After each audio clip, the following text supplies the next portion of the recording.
Gas. Ayun o.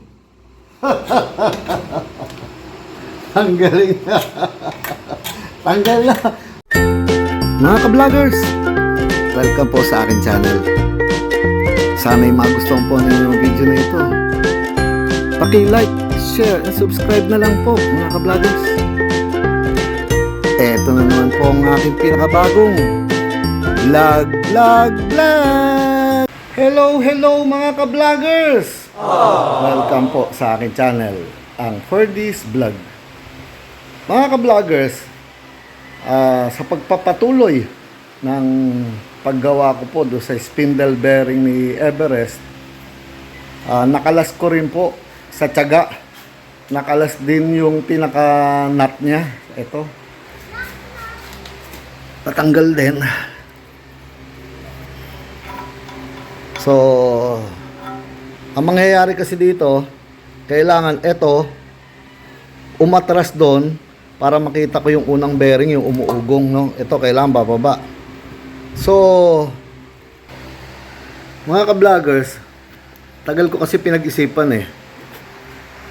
Kung palagi na lang ba akong magpapamasin nito kada may masisira sa sasakyan ko na ganito spindle. Dati nangyari na din to doon sa Corolla ko na old look noon. Nasira din yung ganyan. Pinapress ko rin. So, paulit-ulit. Kaso si ka-vlogger, parang di ako makapayag na lagi na lang machine eh. Diba? Lagi ko na lang ipapamachine shop. So, sa tingin ko, oras na para gumawa na lang ako ng aking pampress.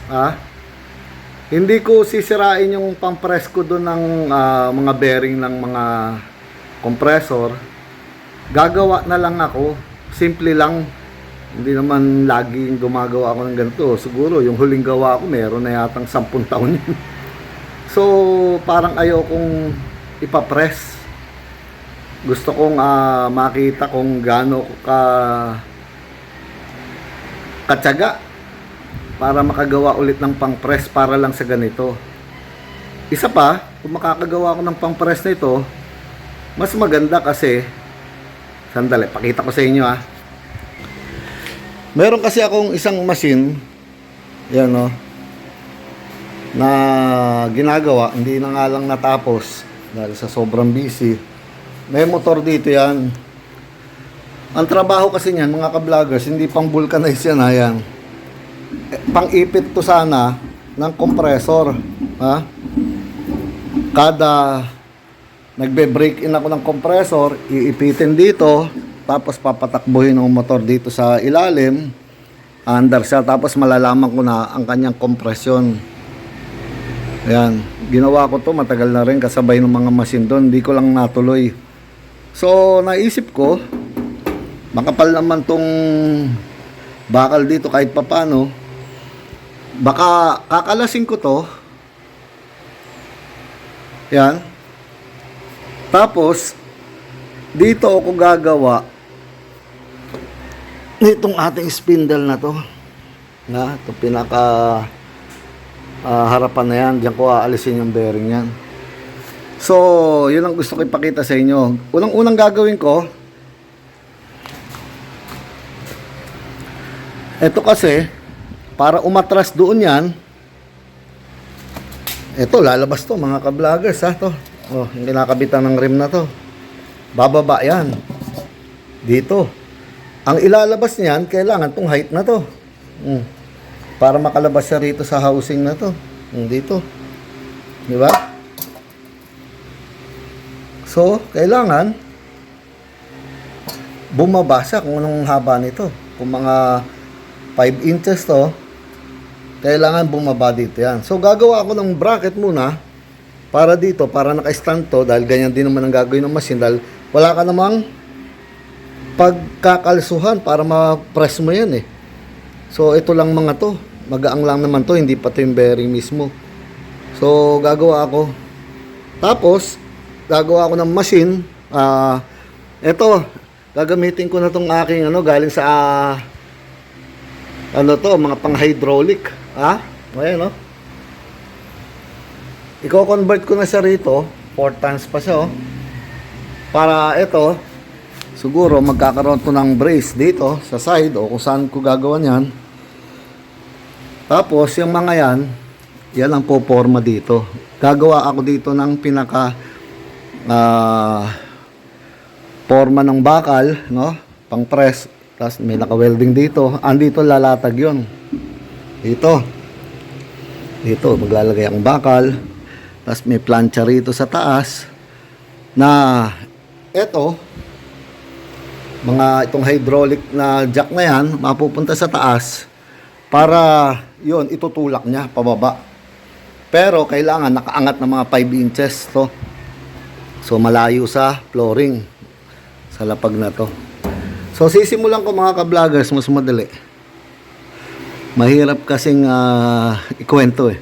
Basta kailangan magkaroon dito ng bakal.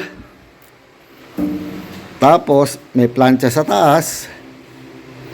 Ngayon, eto ngayon ay tutulak kung alin ang gusto kong gamitin na height dito, kung ano ang pwede, para i-press niya pababa yun. Yun. Palalabasin. Kailangan nakataas nga lang yun, kaya kailangan magkaroon ng paa. Gagawa ko to ng mga paa. Ngayon, parang ganyan, no? Nakataas ng ganyan. So, pag tulak nun, mahuhulog lang siya. Mabigat yan. So, dito lang sasalo. Ganon. Para hindi na ako lagi nagpapamasin, masyadong abala sa akin yun. Iiwanan mo doon. Kasi ang unang problema ko mga ka-vloggers, pag dinala mo sa machine, paano ko walang makuha ang bearing? So, iuwi ko na naman. O-order na naman ako ng bearing. Tapos babalik mo na naman do para ipa-press na naman. Tsaka gusto ko ako yung maglilinis nito eh. Pag nabuksan ko, ako magre-repack. Aayusin ko yung pag-repack ng bearing. Papasukan mo ng todong grasa yon, tapos may pondo sa loob. At ako rin magbabalik. Gusto ko ganun. Alam niyo naman si ka-vlogger. Gusto nahihirapan. Hindi. Gusto ko kasi may kumpleto akong gamit. Hindi lang pang air conditioning, meron din akong para sa mga ganito, mga ka-vloggers. So, kayang-kaya yan. Mamaya, pakikita ko sa inyo step by step paano gagawin ko. Pero kaya yan. Panoorin po ninyo.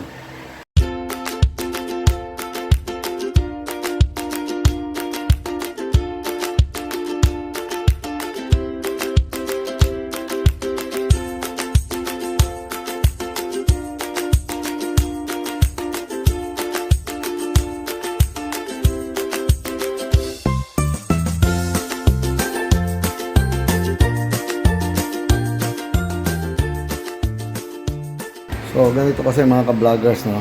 Kita ko sa inyo. Dito, kailangan magkakaroon ng bakal na iwe-welding ko rito. Ito, nilagay ko lang to, ha. O, ito. Dalawa yan, dapat, pati doon.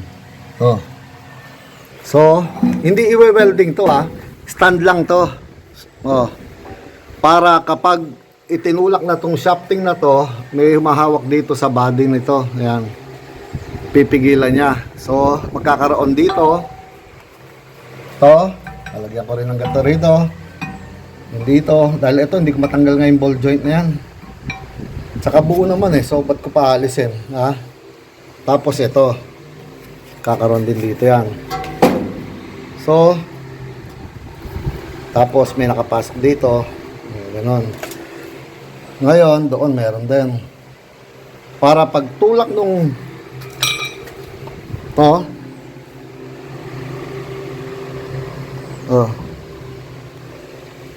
ito ngayon ang kailangan magkaroon ng pinaka-frame dito sa taas. Ha? So, once ginak mo na, kakabit mo lang yun dito sa gilid na to.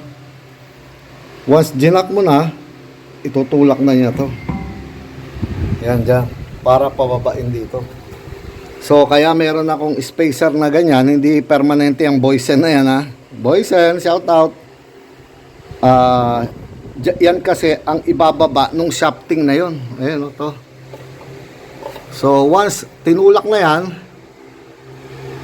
bababa yan, lalabas hanggang dito. So yan yung espasyo ko. So gagawa ako ngayon dito ng mga yan, puputulin ko to, i-welding ko dito sa tornilyo ko ngayon, dalawa, tapos dito, tapos saka ko na ngayon gagawin yung frame ko doon. Ito yung mga bakal na gagamitin ko. Yan. Medyo masalimuot pero kayang-kaya mga ka-vloggers. CCU.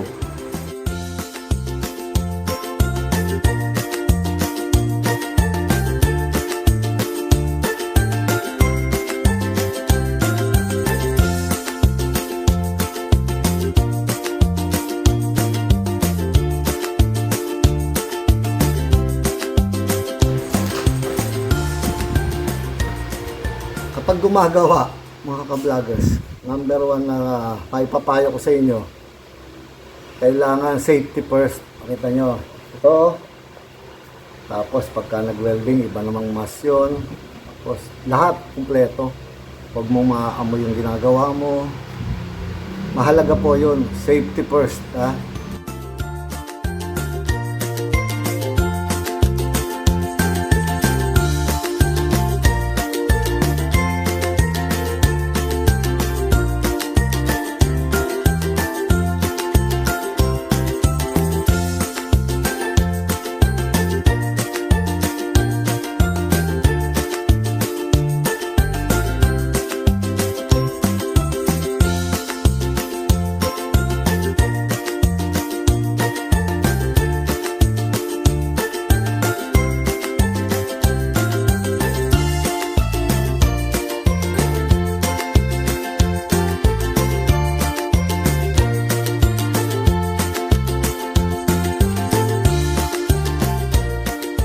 Ito,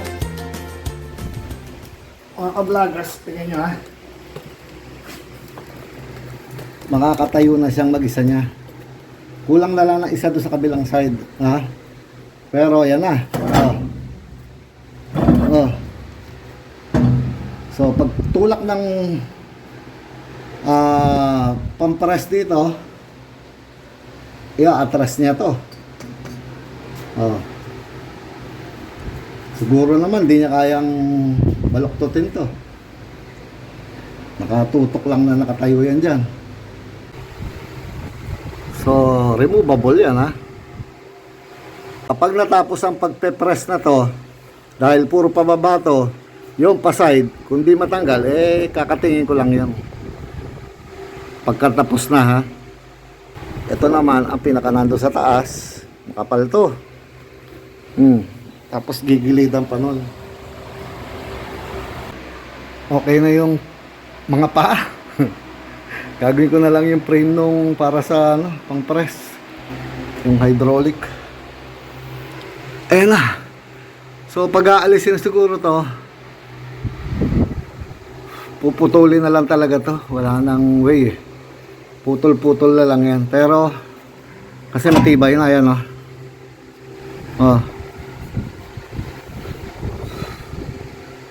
Pagka kasi sa machine, tutukod-tukuran lang, ewan ko paano iba. Kaya lang gusto ko lang kasi talaga magkaroon para pagka yung compressor nga, iipitin dito, hydraulic na lang gamit ko. Saka ito, gusto ko masubok. Yan. So, kompleto na yung mga paa. Apat na, tibay na. Pe-press na lang ngayon to. Yan. So yun na lang ang gagawin ko ngayon. Yung pinaka-frame nito. Malaman natin kung anong mangyari. So ito mga ka-vloggers, ginagawa ko na yung pinaka-pang itaas ng frame ha. Ayan siya. Tapos lalagyan ko sa side ng yan. Makakapal na flat bar na yan. Suporta pa. Sa ilalim yan, dyan tatama yung pang press. Hydraulic press na yan. Tapos magpuputol na ako ng mga bakal para doon.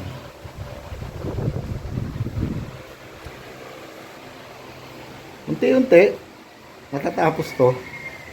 Baka nga matapos ko pa ngayon Kaya lang gusto na yata dumilim. Sige. Mamadaliin ko mga ka-vloggers.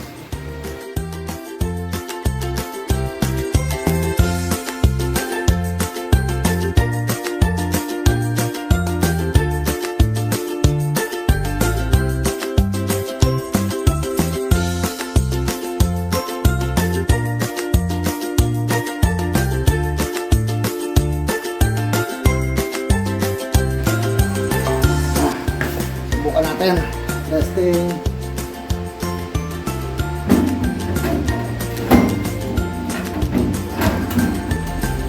Ayan na.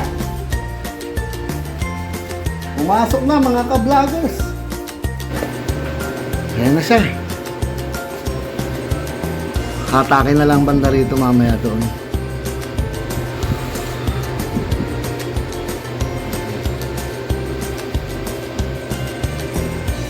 Spot ko muna. Gumabi na mga ka-vloggers. Gabi na. Ayan o. Nakailaw na yung party place ko ron. Tapusin ko to.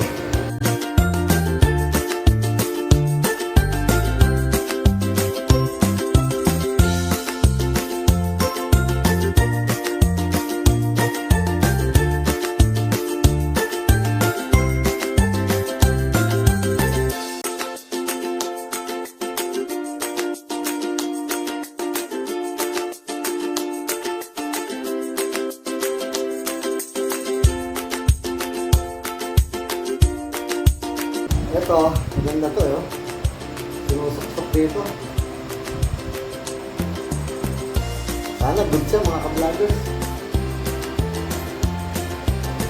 Para sulit yung pagod.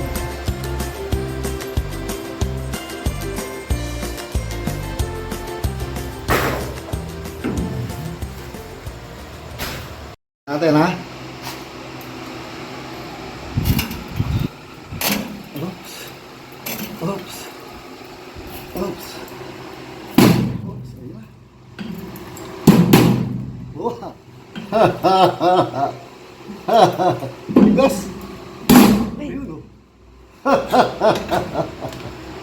Ang galing na. Tanggal na. Mga ka-vloggers.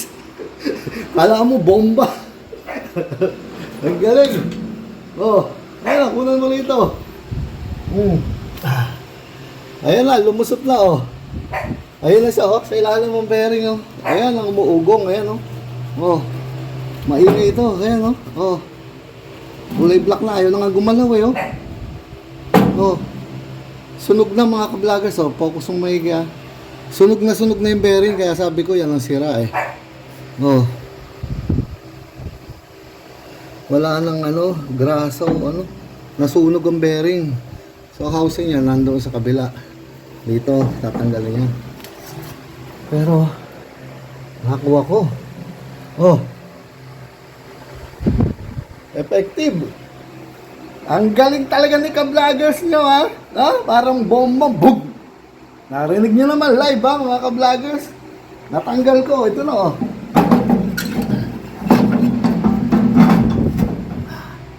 Oh. So, madali na lang to. Oh, ayan oh, ito ang maugong. Ayan oh, wala nang ano, nagkulay itim na. Kaya ang ugong yan. Tapos yun ang isang bearing ayan oh, yung nasa ibabaw na yan, bearing din yan. Oh. Pero ito, tingin ko maganda.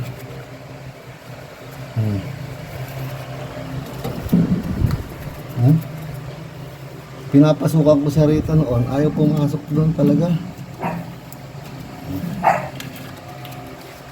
Galing. Nakalas. Super. Ha? Wala na oh. Mga ka-vloggers, simple-simple lang. So, hindi ko na ipapakita yung mga proseso, no? Diyan ang pinakamahalaga na natanggal ko siya.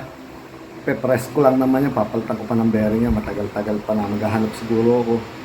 So, kahit gabi na, siguro alas 8 na ng gabi, no? tinapos ko sa maghapong gawaan yung pang-press natin. At eto kasi magagamit ko pa pagka yung compressor, lalagyan ko ulit ng motor doon, iipitin ito yung compressor. Pag pump mo, nakaipit sa dyan, iraraning mo, kung break in, okay na lahat mga ka-vloggers. Sipag lang ang katapat niyan. So, paano po mga ka-vloggers? Success ang ginawa ni ka-vlogger ninyo. Ano pa po ba sasabihin ko? Ito na naman po ang pinakabagong edisyon ng aking vlog. Paalam mga ka-vloggers. Paalam po. Sana ay pinanood nyo ang video na to. Dahil talagang nakita naman ninyo kung gaano ko katsaga. Hindi ako nagpamasin Super!